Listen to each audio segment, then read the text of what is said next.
Well, let's move on from that and bring in our guest, James Roguski. And I'm just going to say to the audience, just prior to the news, we were having a little chat.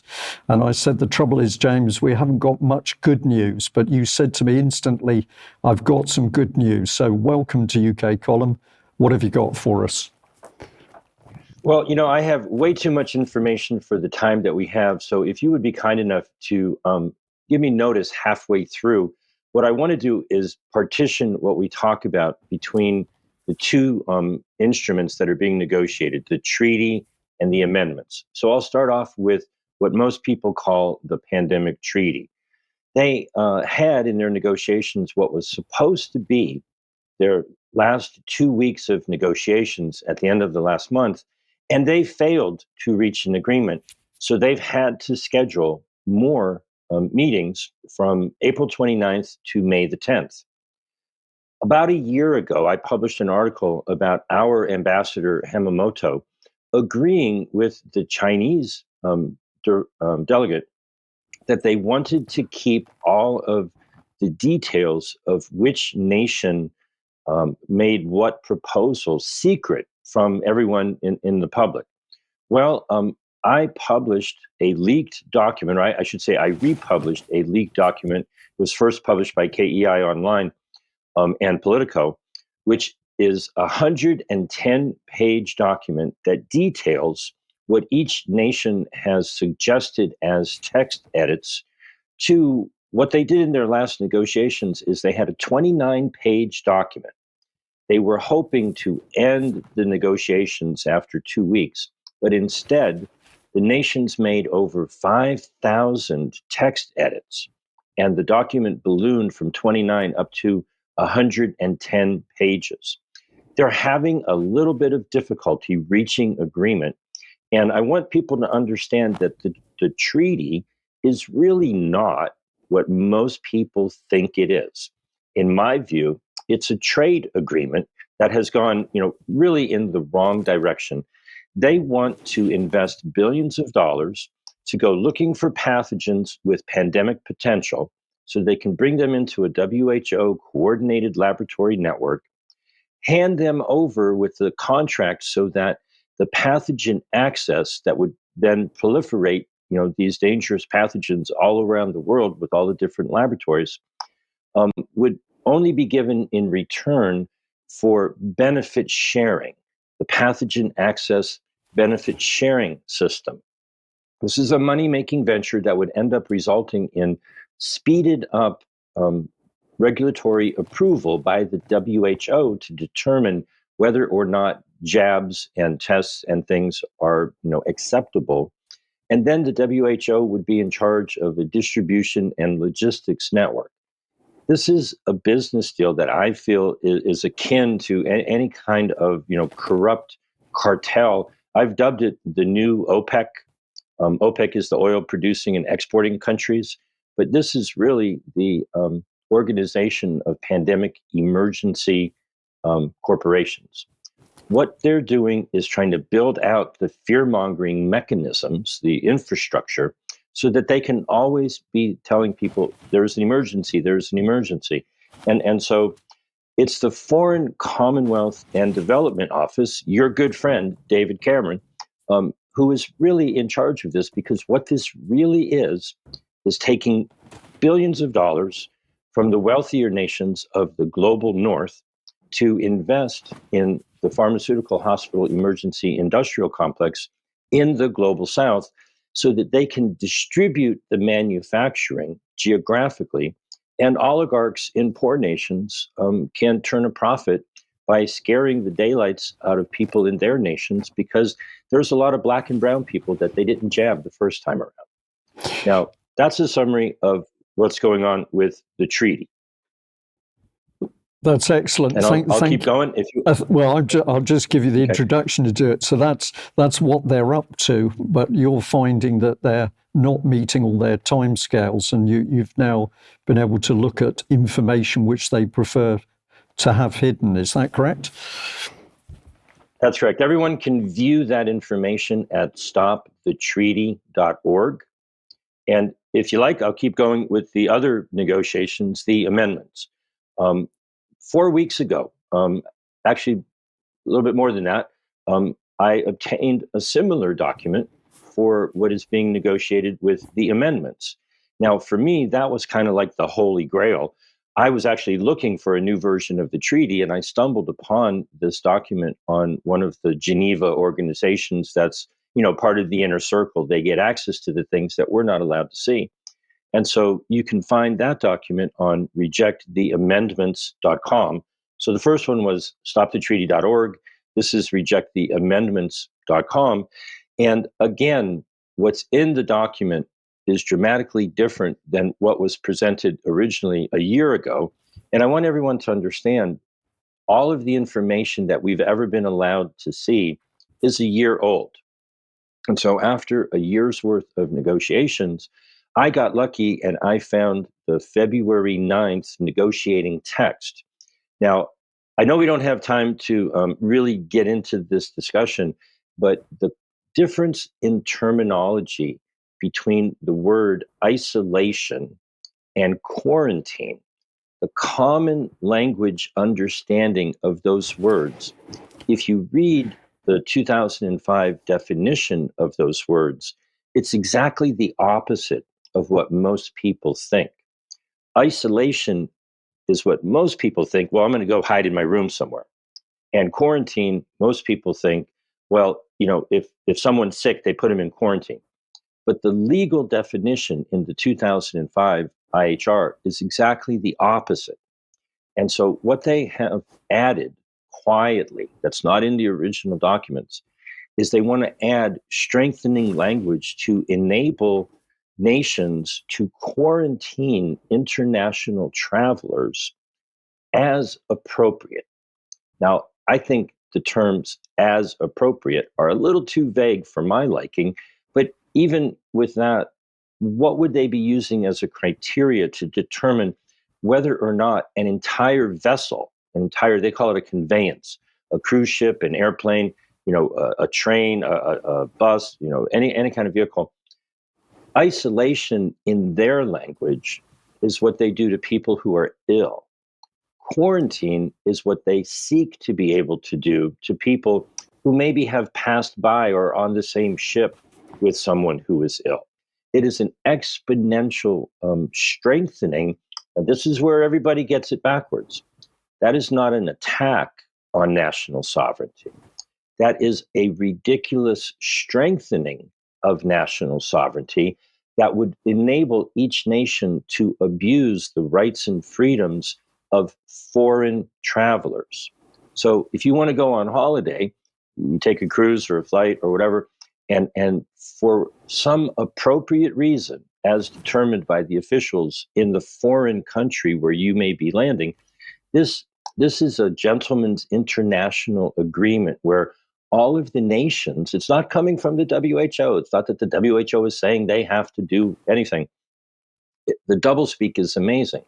The IHR says, no, don't do that unless you want to. I mean, you have to read it to actually believe it. And so the concern about adding in the ability to quarantine, and now quarantine doesn't mean you're sick. Quarantine means somebody said, we're going to lock up this airplane or boat or whatever it may be. This is very disturbing.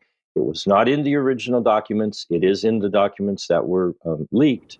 And I encourage everyone to go to the websites that I mentioned, or you can just go to jamesroguski.substack.com or call me at 310-619-3055. I'm in the US. You can text me or use any of the apps. That is absolutely unacceptable, to give government more power to just lock people up as they deem appropriate. Yeah, so James, it's fear, first of all, followed by more power. But you did mention that they'd also had comments in from countries which clearly had embarrassed them, and they didn't want to make that available very quickly. You've been able to see some of those comments, is that correct? In the document, for the treaty on stopthetreaty.org and the document for the amendments, rejecttheamendments.com, you can just download and type in UK if you want to search to see all of the text edits that were submitted to either remove or add language. And any nation, they have abbreviations for each nation. I published an article a couple of days ago for the United States, who had submitted 500 and some proposed text amendments. I think the UK had 200 and some or thereabouts. So you can see what they don't want you to see, what they have been submitting as text languages from the United States, and I believe it's similar for the UK and the EU. Very, very, very much of it is in support of protections for the pharmaceutical companies, just basically, in short, to protect their profits in these negotiations. It's not about health for the people. This is a transfer of wealth, from poor people in rich nations to rich people in poor nations. James, thank you very much. Well, let's bring Mark Anderson in here, because Mark's got a segment on the WHO. So, Mark, welcome to UK Column News. Fascinating update from James there. What's your thoughts? I say maybe Jim could share some contact info with the Office of Global Affairs of DHHS, and I'll have some contact info for the U.S. Senate, et cetera, coming up here momentarily. But as a registered reporter with the WHO's press conferences, I've been following what Tedros in particular has been saying. I covered a March 21 press conference that I reported last time I was on here 2 weeks ago. Well, March 25th, the Director General of the WHO, Tedros, addressed the Inter-Parliamentary Union, a rather obscure organization founded in 1889. And I would note that inter-parliamentary, of course, the prefix inter means between or among. So he's trying to insinuate himself among national parliaments that are members of the IPU. So it's very strategic and tactical what he's doing. And here's some of what he had to say to the IPU March 25th. On this one, he said, "We cannot forget the painful lessons the pandemic taught us and the scars it left. More than 7 million people lost their lives to COVID-19, allegedly. And those are just the reported deaths. We know the true number is much higher. The pandemic also caused, as you know, significant social, economic, and political upheaval." Of course, so much with many power brokers, Tedros included, is in what they don't say. He never mentions any hint that the jabs, the injections, the MHRA injections, mRNA rather, injections could have caused any harm or illness or deaths. That is completely off the page. It's never spoken of.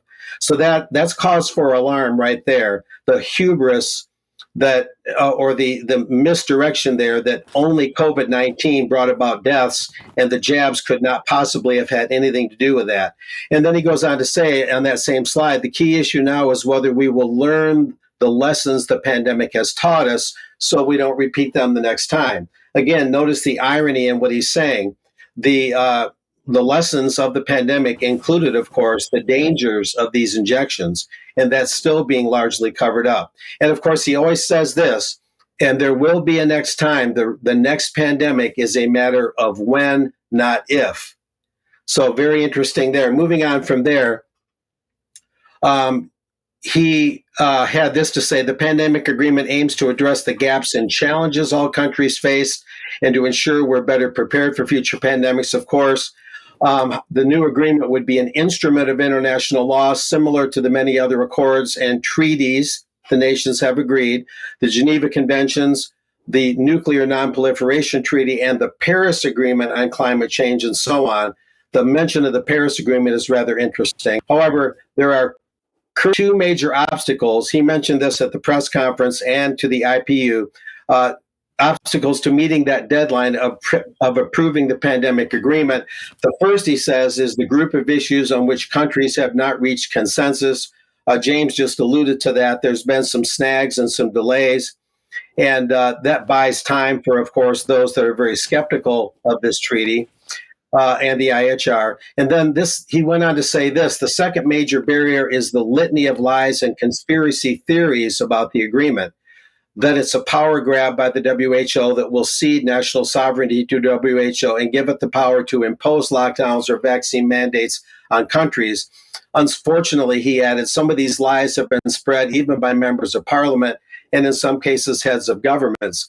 Let me be clear claims are completely and categorically false. The agreement is being written by countries for countries and will be implemented by countries in accordance with their own national laws, And moving on from there, he even goes on to say, in fact, it says the exact opposite. Let me read you Article 24, Paragraph 3 of the negotiating text of the pandemic agreement.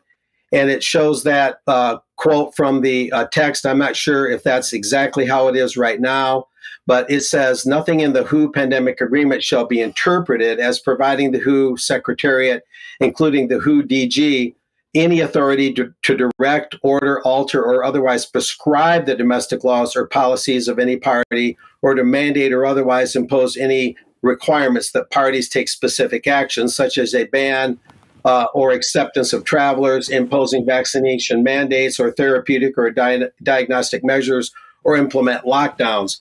Now, of course, you have to look at the supranational framework that the UN fits into, and then the WHO, of course, is a child of the UN system.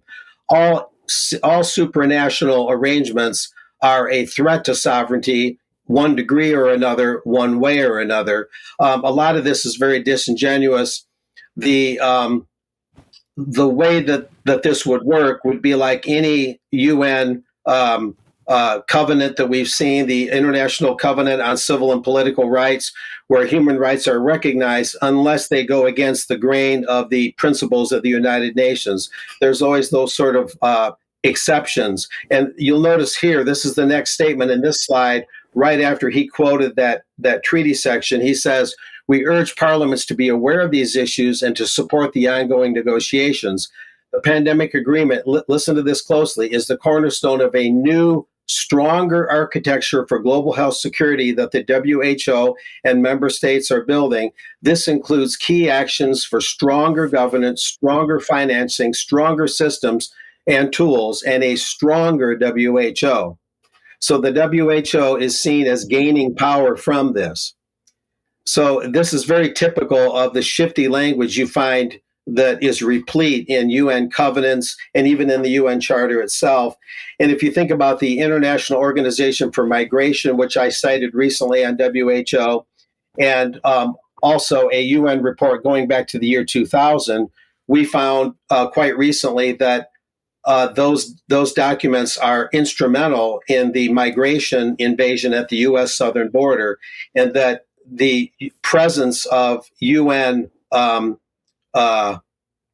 personnel and UN documents was found along the route going all the way from Ecuador up to the southern border.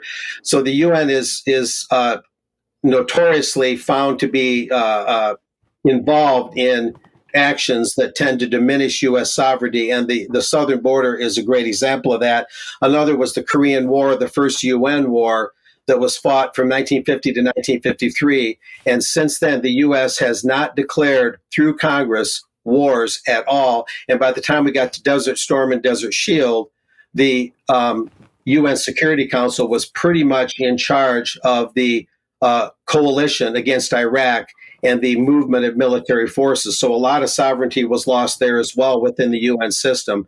And this last slide, among the last slides anyway, is something that some people find ineffectual and maybe just symbolic, but it's just something I discovered in listening to some other videos on this matter.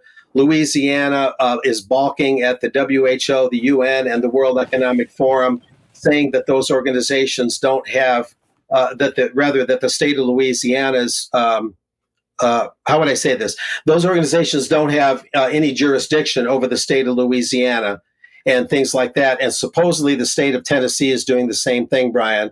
There's a lot to unpack here, but these are just some of the latest developments. People can go to, as this next slide shows, you can go to the parliament.uk website to contact the House of Lords and House of Commons to share your concerns about the treaty and the regs. Of course, Jim's got a more direct route through the DHHS. And then here you've got the U.S. Senate. The main number is 202-224-3121. You can ask for any senator by name. But the main thing here is Senate Bill 444 by Senator Ron Johnson of Wisconsin. That bill has been dormant, strangely, for over a year. and it called for recognizing the WHO Pandemic Accord as a treaty, and then the Senate would exercise its constitutional duties to have its advice and consent on that treaty. And that's a very important act of sovereignty to play out or to apply that constitutional principle. And I also included here, and people can see this in the slides later, how to contact members of the EU Parliament, as well as I said, the UK Parliament and the US Senate. So that's pretty much what I have for now, Brian, in the time provided. Okay, Mark, thank you very much for that excellent run through. James, we're running over at the moment, but just 20 seconds. Is there anything that you'd like to specifically comment on that Mark's covered there? The local tyrants that abused your rights over the last 4.5 years didn't need any amendments or didn't need any treaty to do what they did over the last 4.5 years. So the core battle is still local. You know, whatever they did to you in the past, they did by confusion and such. The amendments, you have to be concerned about expanded quarantine of international travelers, and the treaty is a trade deal to take money away from your country to give to oligarchs in poor nations so that they can make more biological weapons to jab the people they missed the first time around. Okay, thank you very much. Not something that's going to prevent the next pandemic. They're going to try to profit from it. Okay, thank you very much, James Roguski. Thank you. Let's